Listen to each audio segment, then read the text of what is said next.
Welcome to Three Questions, where critical thinking is king, and my opinions and research are only here to support your learning and deeper understanding.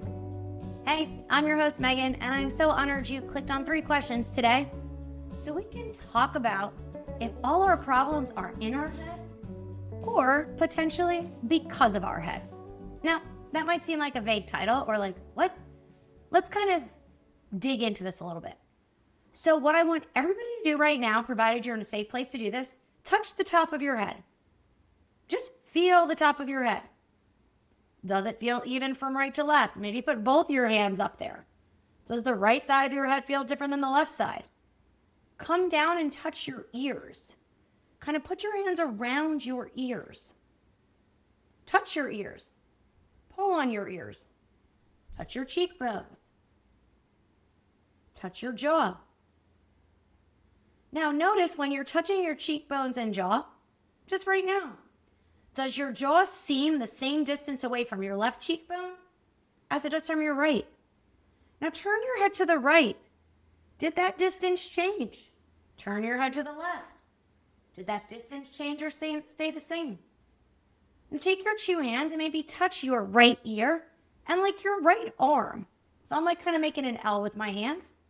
Then take your left hand and touch your ear and your shoulder. What do those feel like? Does one feel closer than the other? Does one ear feel further forward than the other? And I want you to right now, just try to get weird. Can you get your head evenly on your shoulders? Move your head around, figure it out. And in that exploration, do you feel better or worse? Just answer that. So sometimes when we know things about our body, we tend to micromanage them or think, I know better than what my brain and body need right now. Maybe you noticed your right ear was closer to your shoulder than your left. So you go the other way, but now you've got this like stretch in the back of your neck, or maybe you feel so much better. Or maybe your pelvis shifted in your seat. Maybe back pain came back. Maybe back pain went away. Now what I want everybody to do is bring your head forward, as far forward as you can, and as far back as you can, like a chicken head. Forward and back. Now take one of your hands and bring it on your chest. Can you move your head a lot without your body moving? Hey, move your head around, be curious. Now take your two hands kind of like to your, right on your belly button or like the thinnest part of your waist. And just hold there, and now move your head. What do you notice there? So for me, my upper body didn't feel like it was moving, but when I've got my hands down here, when I move my head, I'm feeling a lot of shifting at my hands. Now, what I want you to do right now is, does any of this matter? I guess, yes, and everything matters. But what I want to really talk about today is our human inability or struggle of actually knowing where our head is in space. Now, we know where our head is in space because it's attached to the rest of our body. Many times people don't realize they're moving their head in specific directions and how that's disconnecting or pulling the whole body with. Now, I really got a little obsessed with this working with maybe higher level athletes. I noticed this also with my husband of how he always likes to wear a hoodie or something on his head. And I'm thinking, why is that? Now, he played football most of his life with a heavy helmet on his head. So when you have a heavy helmet on your head, you know where your head is in space. Now, I want you to think right now, do you hate things on your head? Do you love wearing a hat? Do you love headbands? Do you hate headbands? All these things matter because sometimes bringing attention to something can become distracting, disarming, disorienting to our brain. And sometimes bringing sensation or attention to something can really calm our brain and body down. And this is what fascinates me about the human condition. We are all so different, and everybody is trying to just, hey, do this for that, without understanding the why of why that actually helped you. Because it's awesome when something really helps you, right? It's like, oh my God, Meghann had me use a weighted headband. And oh my God, all my exercises were better. My headaches went away. My foot pain went away. So you tell your friend puts the weighted headband on, she feels like crap. Now, this person's going to think something's wrong with them, except for the fact they didn't understand why the weighted headband worked. So let's just talk about proprioception for a minute. I'm going to get a little technical. Stay with me here. Proprioception is our brain and body's ability to know where we are in space. How do we know where we are in space? Well, number one, through our skin, our largest sensory organ. So if you touch your skin right now, move it around, all those sensory receptors on our skin that deal with pressure, temperature, there's a 10, not 10 million, there's a ton of them that gives us all different sensations. That's going to give our brain feedback of where we are in space. So we've got this skin around all of our bones and our muscles. And what's so cool about our skin is it moves, it adjusts. But as you know, say you've gained weight or lost weight, or we're pregnant and not pregnant anymore, or you age, our skin does change. And over time, it loses that elasticity. It loses that ability to respond immediately when there's a threat or an excessive stretch. And also, maybe you've got a condition that makes your skin less responsive. Maybe you've got a connective tissue disorder. So like when I'm overstretching my arm, I'm going to feel discomfort at my skin first. And you're like, really? Yeah. I have a lot of sensory issues with my skin. I'm very picky about what I wear. You might, if you're watching me on YouTube, these are my favorite pants to wear when I first put them on, but they get so stretched out so fast, you're probably going to see me kind of adjust them throughout the session because they'll be annoying me. Now, if your skin doesn't respond to stretch or temperature or stuff like that, your brain is not getting that signal. It's going to get the signal other ways. What are other ways? Well, through our muscles, our tendons, our joints. Also, our fascial system, which kind of connects everything. So we're pretty much one big connective blob of stuff that moves us based off joints and previous experience and what our brain thinks is the most efficient. So what's so cool is most of us, like everybody's going to be a little different. Like some people have extra joints, some people are missing joints, some people are missing limbs, some people have injuries. But our bodies are technically all designed to move the same, but based off how we choose to move and how our brain perceives our environment, we're all going to have really different movement patterns. So what I want you to think right back now, let's go back to our head. So how are we going to really know where our head is in space? Well, right now, everybody massage your scalp. Does that feel good or bad? And notice where the scalp is really moving or where it's not moving. Other ways, our neck. So when you move your neck around, we're going to get tension at our muscles, our tendons, our joints of our neck. We're going to feel some fascial stretching. We're going to feel some skin stretching. We might feel a hair pull. All of those are going to help us know where our head is in space. Okay, so where is your head right now is very important.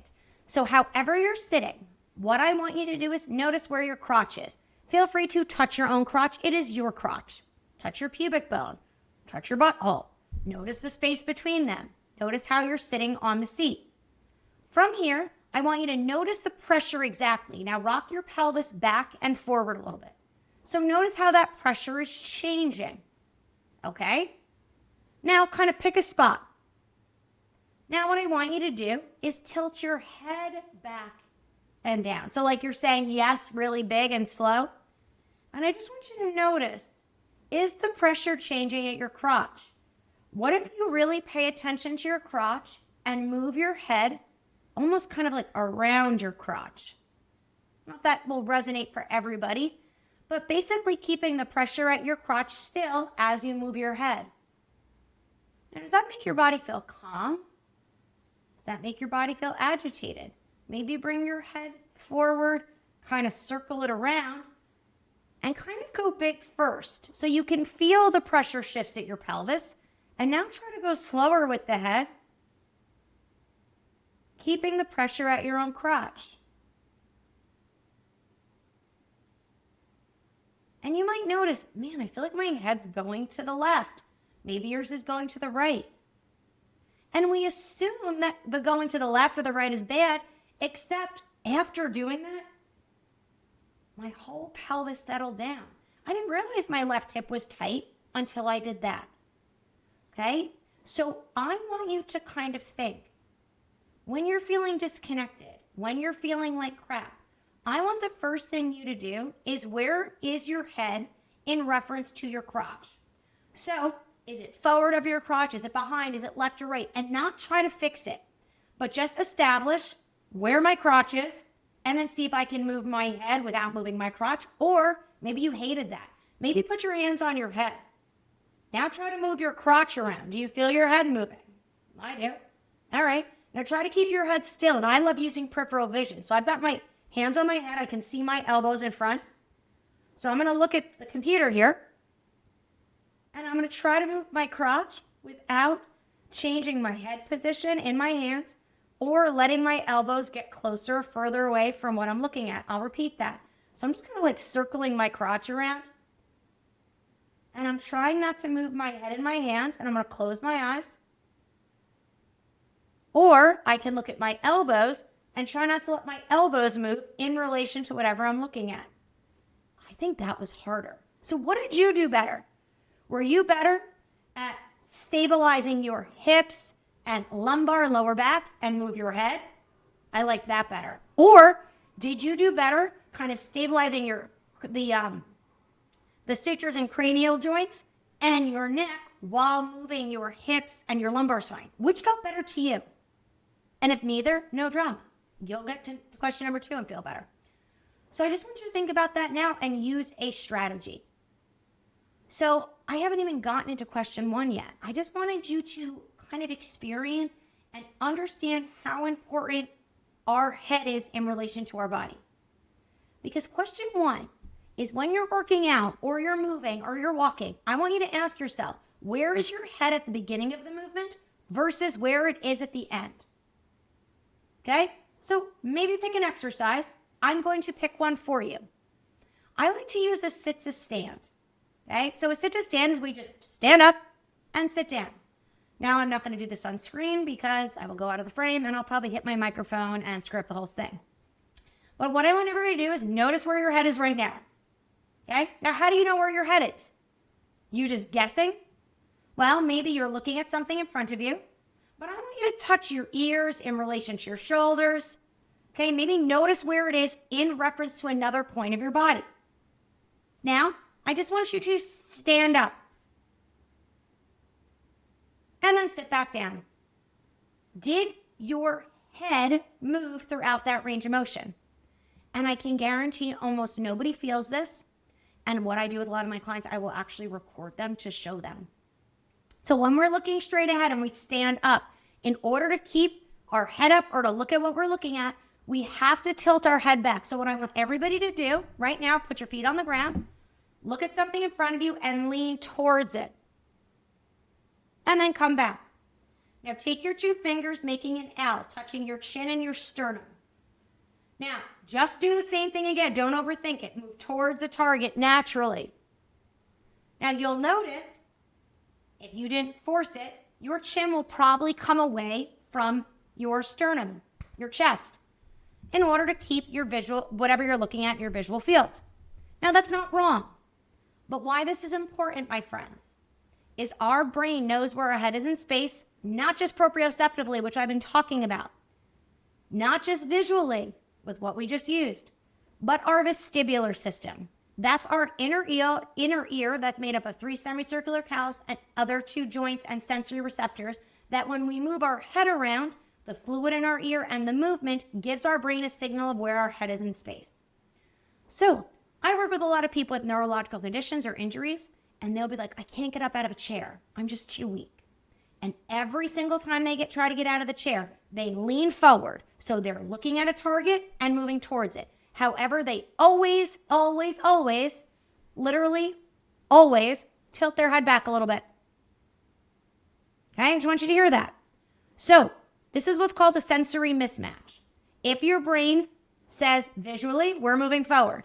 Proprioceptively, we're moving forward. But vestibularly, we're going backwards. Well, the vestibular system talks to a lot of parts of the brain, the cerebellum especially, directly. And if proprioception isn't great because you've had a stroke or an injury or who knows what, or the chair sucks, your brain is going to prioritize vestibular. So I ask you this.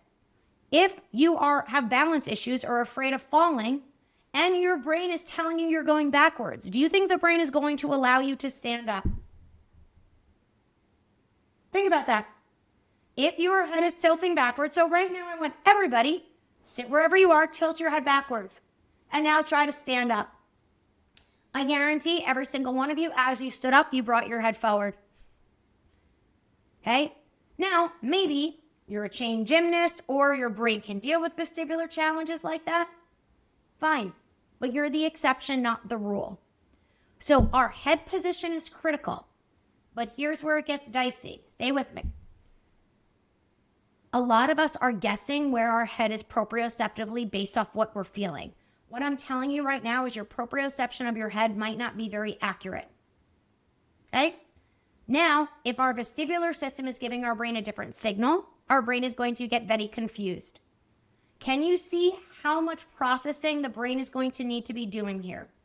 Now, I am not saying that neuro-based movement is going to fix all your problems, but if you've got hypermobility or connective tissue disorder or neck pain or foot pain, right? Your brain is already kind of struggling to manage all these things. Now your brain is to get all this new information and trying to figure out where you are in space. Your brain is going to pick safety first. So it's going to inhibit and force you to move in different positions based off your head. Okay? So what I want you to do, let's go back to our sit to stand. I'm going to give you 2 different varieties to try. And if you work with people, try this with them. If you've got a parent who's having balance issues, try this with them. Okay? First, just ask them to sit up, stand up, and sit down. Now, what is really critical, guys, is sometimes you miss the head movement because it doesn't look like their head's moving big. But what I want you to look at is the distance between their chin and their sternum and chest, or the back of their head, their occiput, and kind of like C7. So see how my head's tilting back if you're watching me on YouTube? Now, if you're not watching me on YouTube, put your hand at your neck and tilt your head back. Okay, so can you see how that distance is getting shorter? Now touch the front of your neck and bring your chin down towards your chest. See how that's getting shorter? Okay, so when you're watching them stand up, I want you to look and see if that distance is changing. Now, the first, which is kind of simple but doesn't always work, is having the person touch their chin and sternum. Or you can wrap a towel around their neck. So if you grab kind of a white fluffy towel and you bring it around their neck, what I love to do is I like to take a hair tie. So it's almost like I've created a neck brace for my client. Now I'll ask them when they stand up to try not to squish the towel in the front or the back, or try to stand up without changing the distance between the fingers. Now, the first time they do it, they're going to overthink. The first rep is not what we're assessing. The first rep is to see if the brain senses the movement error. The second and the third rep is critical. So try this, try to go up, and you'll be like, oh my God, that's weird. Now let me see if I can do it again. So 2 things will happen. They'll stand up and they'll be like, okay, that felt so much better. But people always say, I feel like my head's very low. Now, think about it. If you normally tilt your head back when you stand up, and now I'm asking you not to do that, it's going to feel like you're dropping your head. Okay? If you're used to the head up and now I'm bringing you here, it's going to feel low. So what I always do is I record them so they can see it. And clients always go, that's so weird. That looks so much better, but it felt weird. I'm like, weird? Don't think weird is bad. Think weird is new. I don't want to say weird is good, though. There's a big difference. Weird is new. I don't know if that new is good or bad yet. Okay? Now, the other one is we can use kind of a vestibular-based cue. I kind of like this one. So what I'm going to have you do is just sit with both feet on the ground and tilt your head back. Now, you have 2 options. You can think your head is filled with sand or filled with a martini, your choice. But as we tilt the head back, I like sand because I like feeling heaviness in my head. So I'm tilting the sand back to the back of my skull, which is kind of our occiput. So tilt that head back, get all that sand in the back of your head. Feel that. Good. Now, stand up without the sand going to the back of your head. Try that. And good. Sit back down, tilt your head again, and then do it again. Sometimes I'll say to clients, okay, tilt the sand back and forward. Now, when you stand up, we should hinge forward. It's almost like I want the sand in the front of their forehead. So as you stand up, find heaviness in the front of your head. So I'm teaching their vestibular system that that's back, and we don't want to do that when we stand up. So I'm giving the brain different information and allowing my client, family member, whoever's brain to be like, oh shit, that's different. Cool. That was better. Now we did it once, great. We have to then replicate that and continue. But we don't want to just stand up. We want to use the same kind of cue so the client can replicate it. I might have them do another vestibular head tilt or none. I might not bring the vestibular head tilt or the fingers to the chest back until my client makes a mistake. My job is to help you really know where your head is in space. It's not by telling you your head's in the wrong place. This is my biggest pet peeve at the movement industry. Teachers think they're geniuses because they can point out what's wrong with somebody. It's like the arrogance. Okay, you stand in front of me. Let me point out everything that's wrong with your body. How do you think that feels? But here's the other part of it. People come to us because they need help because they don't know what's going on with them. So they want to know. But we don't have to throw the baby out with the bathwater. We don't have to tell people what's wrong. We can show their brain they're making a technical movement error that is making things worse. So if I can create that shift and adjust to their head position, we can make things better. So let me just wrap question 1 up in a bow. Now, if you're thinking, well, Meg, what if I'm mobilizing my cervical spine? What if I'm moving my head through space? It's going to be at a different place at the beginning of the movement where it is at the end. That's a different thing. I'm asking you to use this idea when we need the spine to reflexively stabilize or not move. So if we're trying to avoid neck movement, or if we're trying to do a specific neck movement, make sure we're actually doing that neck movement. It's not wrong to tilt your head back when you stand up, guys. We're designed to do that. But if your brain perceives it as a threat, we need to show their brain there's another way to do it. And the biggest threats are caused because people don't realize they're tilting their head back. You can tell them they're tilting their head back. That is giving them an auditory cue. They believe you, but they don't know how to change that. Okay? So try it with a sit to stand. Try it with a push-up. Try it with a bench press. Try it with a leg press. Try it with exercises where there's no spinal movement just yet so that you can introduce that slowly. Now, another way you can do it is kind of with rotation, which we're going to look at in question 2. So before I go to question 2, I want question 1 to get you curious. Where is my head when I started? Where is my head when I finished? Did I want it to move? Was it bad that it moved? Remember, there's not definitive answers. I want you to get curious. Got it? And the reason this is important, proprioceptively, if that's confusing what the vestibular system is actually doing, we're going to have a sensory mismatch. The brain and the body are going to be very confused. We don't want confusion. We want clarity. So question 2, how can you better know proprioceptively where your head is during movement? Okay, so we talked about where is your head at the beginning of the movement and where it is at the end. But how can we better know proprioceptively where our head is during movement? And this, I think, is a lot harder, guys. So say you're lying on your back and you're rolling up, or you're standing and you're rolling down, or we're laterally flexing to the side. Well, we want to move our spine. We want to move our head. How much? Did we do too much? Did we shear? Did we rotate? Did we laterally flex? This can all be confusing.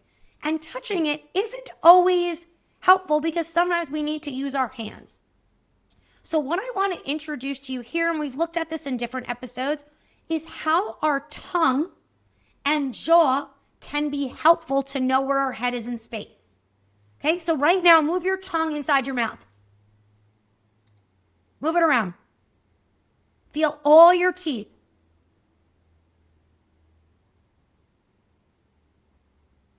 Anything interesting there? I'm always I know I have a small jaw, and I always joke, Mariska, my business partner at the Neuro Studio, we have like a rule when we take pictures. I always have to be in front of her because I have a really tiny head. You might not be able to tell, or maybe you're like, yeah, it's obvious. And she doesn't have a large head, but we did this photo shoot once where she was slightly in front of me because she's a smaller person. She's very, very slim. So she was kind of in front of me.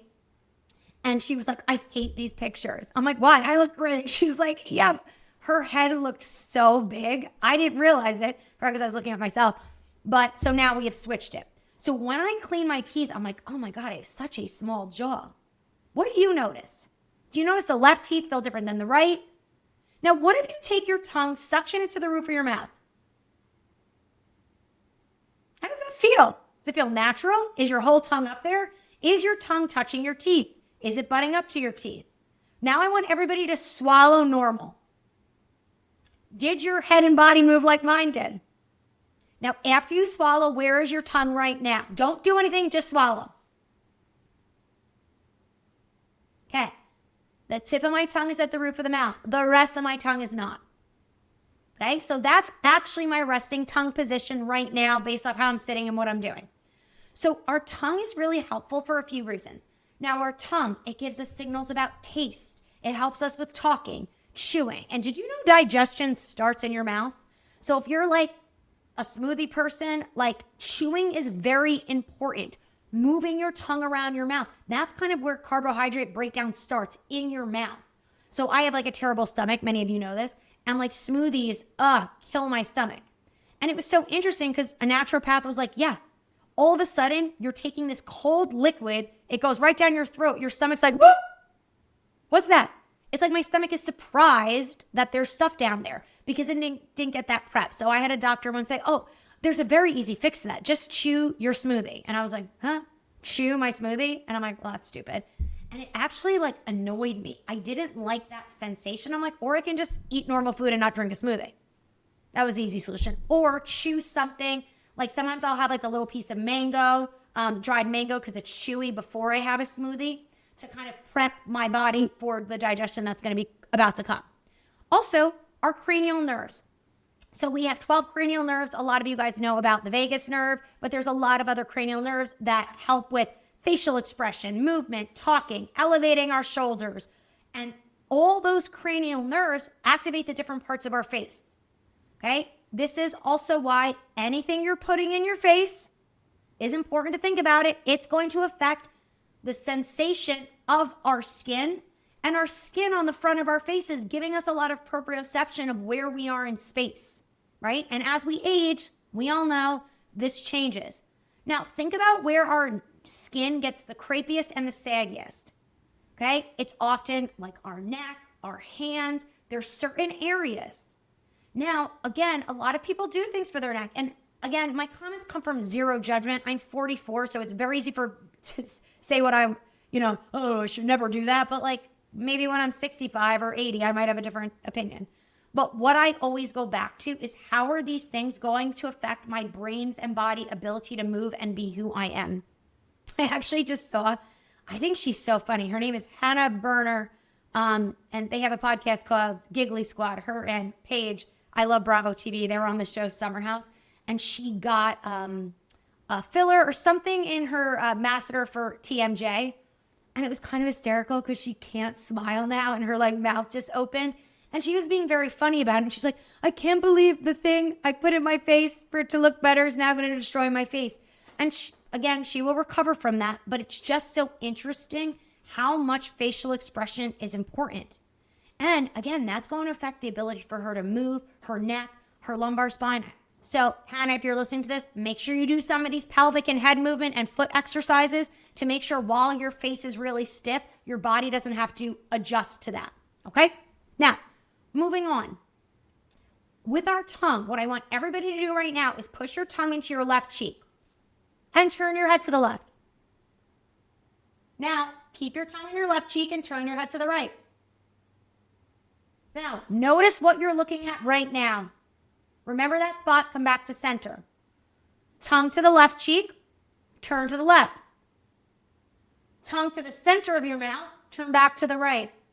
Were you able to move past your original target? Just notice. Come back to center. Tongue to the left cheek, move to the left. Now tongue to the right cheek and move to the right. Which gave you the better range of motion? Now, leave your tongue alone. take your hand, kind of make an L. I want you to touch your right cheekbone and your right jaw. Okay? Now just turn your head to the left. Now notice, did they shift? So for me, this is a thing post my concussion because my jaw was kind of really shifted to the right. So when my head is turned to the left, my jaw shifts a little to the right, nothing major, but I'm going to stay here. Now notice the distance between your jaw and your cheekbone and try to maintain that distance as you come back to center and then go to the right.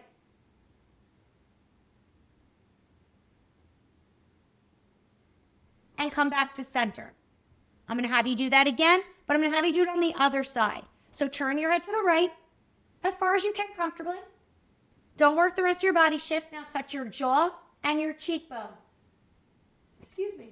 Now come back to center without that distance changing. And turn to the left. And back to center. Now let's put this all together. So what I want you to do, swallow, get your tongue to the roof of your mouth. Keep it there. Decide which side of your jaw you want to touch. I'm going to touch my right. Now, can you tell the distance between your tongue and your fingers? So we're kind of triangulating our tongue and our fingers.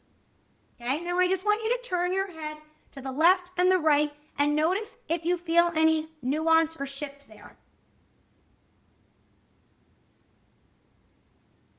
Now notice if you can make adjustments as you go. And if you get to your end range and you feel sticky, try to adjust, kind of swallow again, get that tongue up there. And see if you can move further. Now I know this is kind of like, seriously, Meg? Yes, seriously. Our jaw, if it cannot stabilize reflexively, meaning if it's moving all over the place, it's going to affect the movement of your neck. So everybody's neck gets stiff or their neck gets tight and they blame the neck, except for the fact that your jaw is doing weird shit. But here's the problem. I guarantee nobody was moving their jaw a ton. It was very subtle. So now for me, I can feel that subtlety in my jaw. Why? Because it's very critical to me. So if you're watching me on YouTube or if you're listening to me, I'm going to describe to you what's happening. So when I turn my jaw to the right, my head to the right, my tongue, everything gets crammed into this right upper quadrant here. Like I feel like my tongue is almost touching my fingers. Obviously it's not. And I can't move my head any further than it is right now. But I'm going to swallow again, set my tongue, almost try to create space between all those points I'm touching. And then try to turn my head more. And my head will then keep going. So again, my neck wasn't the problem. My brain was getting a red light at my jaw. My jaw was at its end range of motion. So the brain's like, we're not going any further. Now, you might have been the other way. Maybe your jaw was locked and it was stiff and your tongue was moving all over the place. Everybody's going to have a different response. Do not think this is magic just because it worked for me. Why did it work for me? I've had a few major concussions where the major one, there was compression to the back side of my skull. Okay? Now, because of that, I have a little bit of lack of mobility there. Also, I talk a lot, so my jaw's always moving all over the damn place. Okay? That seems efficient to my brain. So if my jaw is moving more than necessary, my neck won't have to. Okay? You might be the opposite. Your jaw might be able might not be able to move at all. Easy for me to say. Your neck might be overmobilizing. If you go back to the previous episode, I talked about stress. We looked at kind of the tongue and its effect on the neck. So I'm not going to beat a dead horse here. If you're interested more about the tongue, there are other episodes about that. Let me know. Maybe Joe in the notes. 2 weeks ago, we did an episode of stress. I feel like there was another episode I talked about the tongue. I talk about the tongue a lot. And we can link them into the notes so you can kind of get a little bit more on that. Okay? So keep in mind, when you're moving your head through movement, decide what's moving and decide what shouldn't be moving. So notice I'm not touching my jaw and my clavicle because I want my neck to move. Now, people get confused, like, how much should it move? Should it move? Don't overthink shit. Touch the things where the joint angle shouldn't be changing or is isometrically contracting, which means it doesn't change joint angles. Touch there. Touch the things that shouldn't be shifting while your head is moving. It is going to give your brain feedback of where that head is in space and where the different parts of the head are in space. Okay, our eyes are going to kind of give our brain feedback of where kind of from our nose up is. Our jaw and cheekbones are going to give the bottom part of our face. So although the top part of our head is a little bit more stable, there's less joints that move. There's still stuff going on that we're going to talk about in question 3. But this bottom part of the head, the jaw, the tongue, the neck, there's a lot going on that we need to know about. And if you have TMJ, if you get headaches and stuff like this, we need to look at it. But here's the caveat with that. This is not going to fix the TMJ. Oftentimes we clench our jaw, we clench our teeth because that's what we're using to stabilize. So here's what I want you to finish question 2 with. If you're like, okay, I've got a big problem here. Well, number 1, reach out. I got your back. We'll talk through it. But often there is not a quick fix to a big problem. Like think about in the history of life. Has there ever been like a quick fix that like worked long term? And trust me, I love a quick fix. I mean, who doesn't? But it never really works. We've got to do the work it takes to change the movement pattern. Blah, blah, blah, blah, blah, blah, blah. I know. I hate the sound of my voice too, but it's the truth. I could sell you a quick fix. I could make a lot more money selling you on quick fixes. I could sell you a workshop on fixing TMJ, except it'll work for like half the people and not the other people, and I'd rather not do that. So instead, think about how you can support your jaw. Can you get other big parts of your body, like your shoulders? Your glenohumeral, this ball and socket, is the most mobile joint in the body and the most unstable. So what if you were able to get better control of that shoulder joint? And a lot of times people move their spine when they think they're moving their shoulders, and they move their shoulders when they think they're moving their spine, vice versa. So if you clear that up, there'll be more support in your body that your jaw won't have to do that much. So again, there's all this stuff we have to do. It is actually not that complicated, but the secret is somebody who knows how to assess your whole body needs to assess it.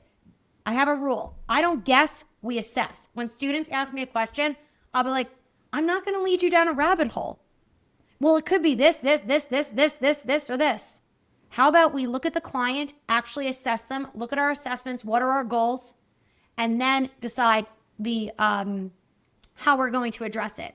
And if we make the wrong assessment, use that as the assessment to tell us what to do next. So there's never really any right or wrong answers, but that's why this shit is fun, keeps it interesting. Which brings me to question 3. We talked about the bottom part of our head, our jaw. Now let's talk about the top. Are your eyes pulling your head in places you don't want to go? Okay, so here's what I want everybody to do. Put your hand on your chest and have your feet flat on the floor. All right, here's where the pants are starting to annoy me. Now, just look your eyes to the left. Hold it there. Now touch your chin or your left cheekbone. Okay, now bring your eyes back to the right. Look your eyes to the right. Bring your eyes back to center. Look your eyes down and to the left. Up to the left. Over to the right. Down to the right. Did you notice anything under your hands? Now, 2 things could have happened. No, I didn't move at all. Yes, because you were giving your brain proprioceptive feedback of where your head was in relation to your body. So as soon as you went to move your eyes, if your brain felt movement, it would adjust to what it sensed. That might indicate that your cerebellum is getting great quality sensory input through what you just touched, and that's great. Or you might have been like, holy shit, my cheek's moving a little bit when I move my eyes around, or my sternum's moving. Okay, now touch kind of like your low belly or your belly button. Now just hold down there and look your eyes to the left and right. Left, right, up to the left, down to the right, up to the right, down to the left. Did you notice anything there? Now, I didn't call your attention to it, but for me, when I was looking my eyes around, I could feel my right foot shifting on the ground. But what's cool about that is my brain couldn't adjust to that. It just kept doing it. But if I put my left foot on my right foot and touch my belly, now I'm going to look left and right. Now my foot's not moving because I gave my brain extra feedback. But the difference is my eyes are moving way less than they did before. But what's so cool is I feel like my left ear just popped. Now you're like, what? Again, I get a lot of oral fullness and tension in my left ear. It causes problems in my marriage because I can't hear very well. And it's not that I can't hear well. I can't process if there's too much noise at once. So I'll give you an example. This just happened 2 days ago. Brian always likes a fan on, and I hate repetitive noise like that. Like, I hate spa music. It makes me want to punch somebody. It's like that melody that keeps repeating. So the TV was on. His fan was on. He was in the kitchen. And he was talking to me from the kitchen. Now we have an open kind of floor plan, but like I could hear him, but like I couldn't really like fully process the words he was saying. I was like, what? Brian, I can't hear you. And he got like so mad at me. And I was like, bro, I cannot hear you. If you want to speak to me, come in here. You've got your fan on, you've got the TV on. My brain can't prioritize all the sound. Okay? Now, again, if I turned off the TV or the fan, I would be able to hear him better. What happened when I just did that, why I'm explaining this to you, is when I move my eyes, my body tends to shift in the direction my eyes go. And that shift is not bad, but because I'm shifting when I move my eyes, my neck, jaw kind of overstabilizes and grips there. So when I had my left foot on my right foot and I moved my eyes around, my left side of my jaw and neck didn't have to grip to hold me still. I was still. And it feels like this quiet calm in my body. I'm like, oh my God, that feels so much better. This is also why you'll see me when I'm lecturing. I often wear shoes. Okay, I wear shoes because I need to know where my feet are in space at all times, not just from the bottom of the feet, but where my entire foot is at all times. Okay? Now, you're probably thinking, Meghann, you are going off on tangents. Hello, have you not listened to my podcast before? These tangents are important because if our eyes are pulling our head or our body in places it doesn't want to go, the body's going to have to respond. So here's what I want you to think about. In your workouts, I feel like this is the best place to do this, guys, because our body's active. Like sitting in a chair and just moving your eyes around, to me, ain't that interesting to the brain? And I'm telling you, your body is going to be shifting somewhere and you probably have no awareness to it. Okay, do this in like a plank. I love doing this in a Pilates class. So you know when you kind of do rollbacks or you're feeling your abs working, you're lying on your back, you're rolling up. Get to the place where you feel your abs working. But now here's the thing. You need to touch something. So get with me, maybe get on the ground right now, or I'm going to talk you through it. You're lying on your back. Your legs are straight. Your arms are reaching out. I want you to roll up until that sweet spot where you can kind of feel your body going, oh shit.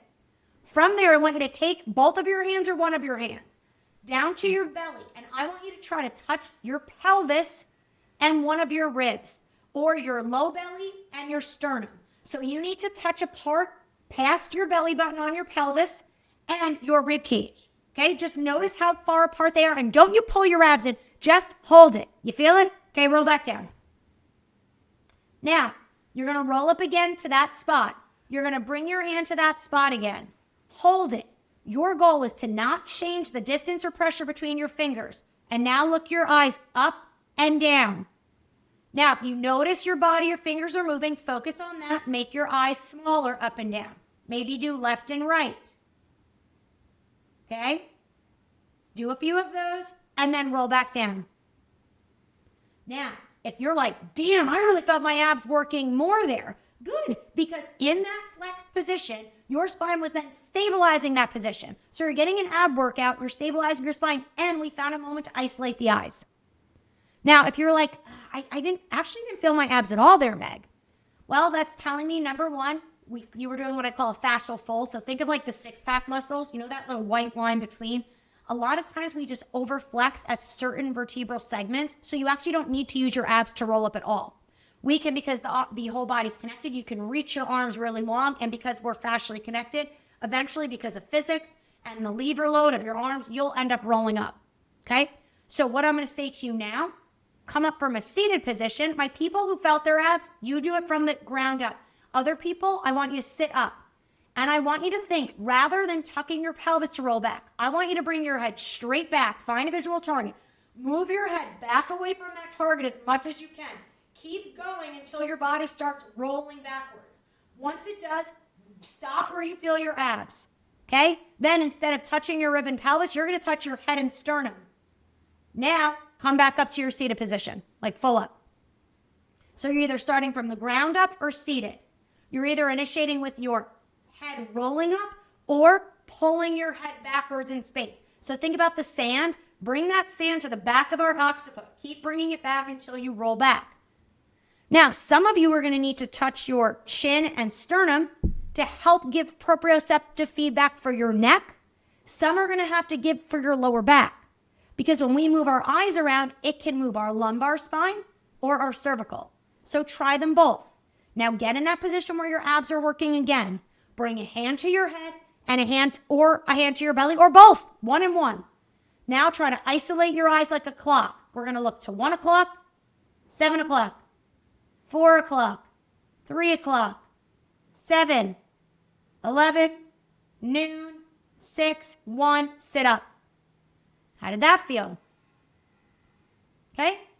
Now you could also do this kind of in a plank position. Get in a plank. The problem with the plank is you're going to be too close to the ground and most people's eyes can't converge. So I prefer you to do this in a push-up position.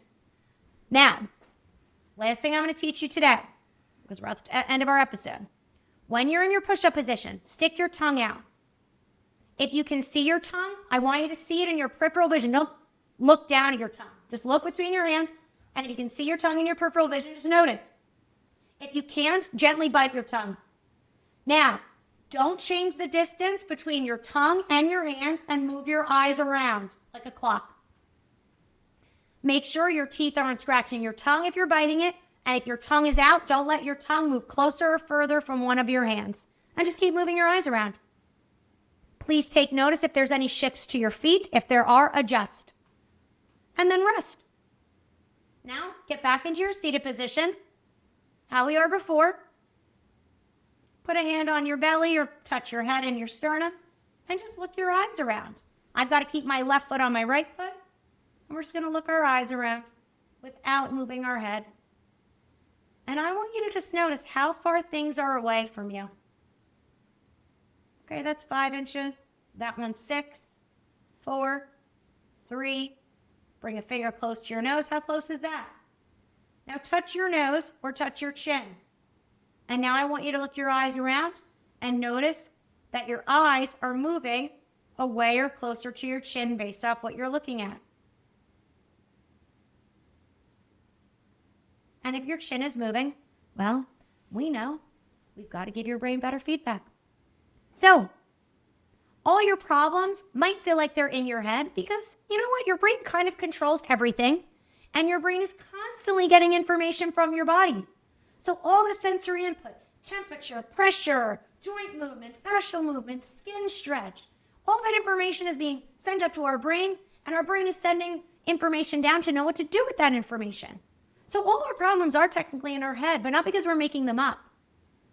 But we now know that our head position, where it is in relation to the rest of our body, matters. Because if we're moving our head and not know we're moving our head, our body could be protecting us from where it thinks we're moving. We've learned today that a lot of people tilt their head back when they stand up and they have no idea. A lot of people when they walk bring their head backwards. And a lot of people when they walk bring their head backwards because convergence is an issue. That's when our eyes, like if you bring your thumb out, bring it to your nose. When we walk towards something, our eyes have to converge on that item. And if we can't, our head's going to go back.